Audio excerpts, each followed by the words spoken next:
Okay, so I shared a story yesterday that it kind of goes to show that it's not always what society would claim would be a good guy with the gun that have positive self-defense case outcomes. It also goes to show that self-defense happens more often than society would like to admit, and sometimes it's people that still go to jail or still get charged. So detectives used a Safeway Club card to identify a man arrested in Spokane Valley murder. Just kind of funny that they would use a club card. I understand the logic behind it. It's easier to track the name. It's just funny that they used a club card, in my opinion. So this happened in Spokane, Washington, Spokane County, Washington. The suspect in a murder last month was caught in camera using a Safeway Club card minutes before a man was killed in Spokane Valley. According to the affidavit of probable cause filed with the Spokane Superior Court, 43-year-old Jonathan Bryman purchased aluminum foil from the Safeway on East Trent Ave on October 12th. So this happened near the end of last year. During the purchase, Bryman used a Safeway Club card registered to Angela Bryman, so a family card.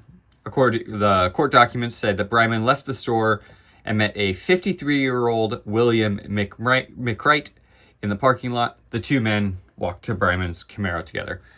I didn't see anything about them knowing each other, but we've often had those situations at Safeway, at the grocery store or stores in general, where you're exiting and someone's like, hey, can I get a couple bucks? Or they just start chatting about whatever as you're trying to walk to your car. And I'm just by the sounds of it, it sounds like one of those situations where somebody follows you out to your car trying to get information out of you or maybe a couple bucks. Or sell you something, who knows? According to the detectives, the surveillance footage showed McWright and Bryman talking before McWright fell to the ground and Bryman leaving in his vehicle. So a little bit abrupt as far as the information of what happens, but witnesses told police they heard yelling and multiple gunshots. So McWright didn't make it at the scene, and the medical examiner said that it was due to multiple gunshot wounds. McWright also had a silver and black BB gun on him, and this is where I shake my head. I've covered multiple stories on this channel in my short time so far, where the person, at least according to this particular part of the story, was shown to have a BB gun, essentially nothing more than a toy on them. But of course, many of these BB guns and airsoft guns look like and are fairly convincing, and maybe even with just a little bit of paint can become very much more difficult to discern between the real thing, especially when it's a split second look and you're just trying to preserve your life.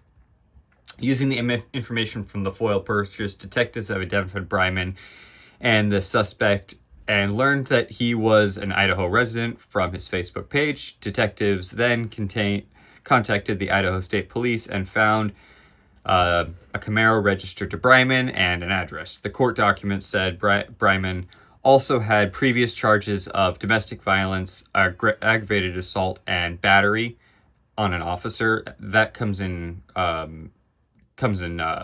to the story here in the update. So Bryman was located in Hayden and arrested on October 15th.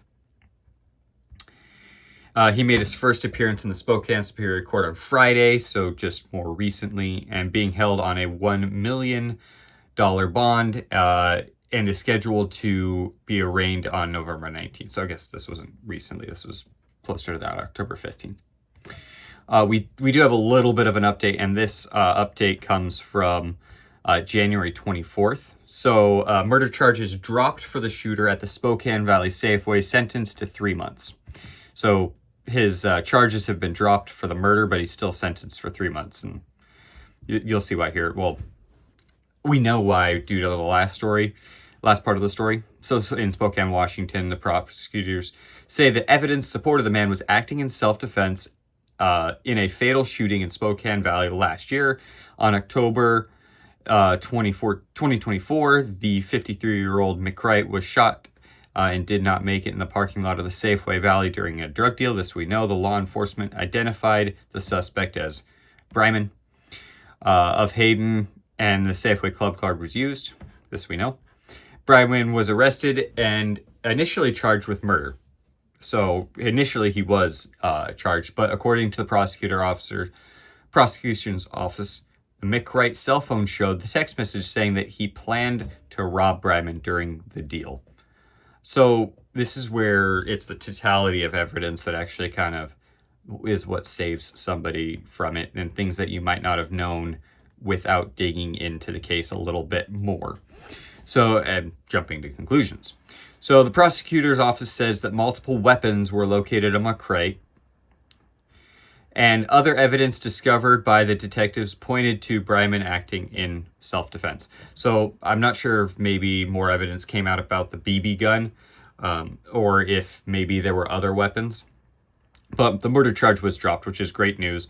And Bryman was sentenced to 3 months for unlawful possession of a firearm due to the domestic violence and aggravated assault charges previous. The prosecutor's office released a statement at this point. The office takes all crimes of violence seriously, especially allegations of murder, of equal consideration, and are any relevant defenses to such allegations. The principle of self-defenses are a cornerstone of our law and cannot be ignored. Completely agree, and I think that honestly they made a great choice in this. When analyzing the facts of the case, accordingly, we must be sensitive of the new facts and evidence that may come to light after the initial charges and decisions were made. And the new facts that come to light are favorable to the accused. We have affirmative duty to provide the evidence and defense and adjust courses necessary.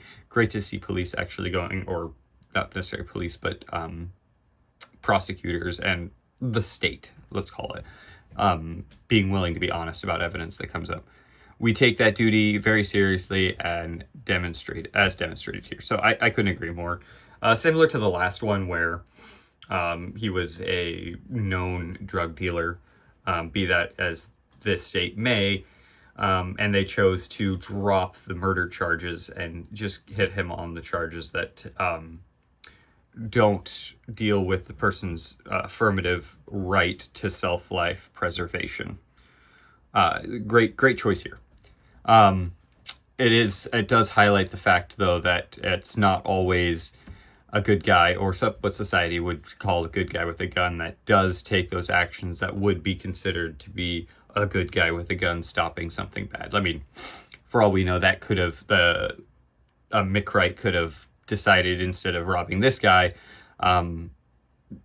to possibly try to rob somebody else. And in this case, it didn't work out for McWright, and not necessarily great for Bryman, but at least the murder charges were dropped for him. So get in those comments. Let me know what you think. Do you think maybe they should have just thrown the book at him, or do you think this was a positive self-defense case, just possibly not by what society would deem to be a positive or lawful, generally lawful individual? Or is it just a great case all around? Let me know what your thoughts are. If you found value in this, please smash that like button. It really helps this video, boosting it in the algorithm. And then if you want to hear more cases related to the Second Amendment and self-defense in general, smash that subscribe button. My name's Steven with Armed Culture, bringing you news related to self-defense. I'll talk to you soon.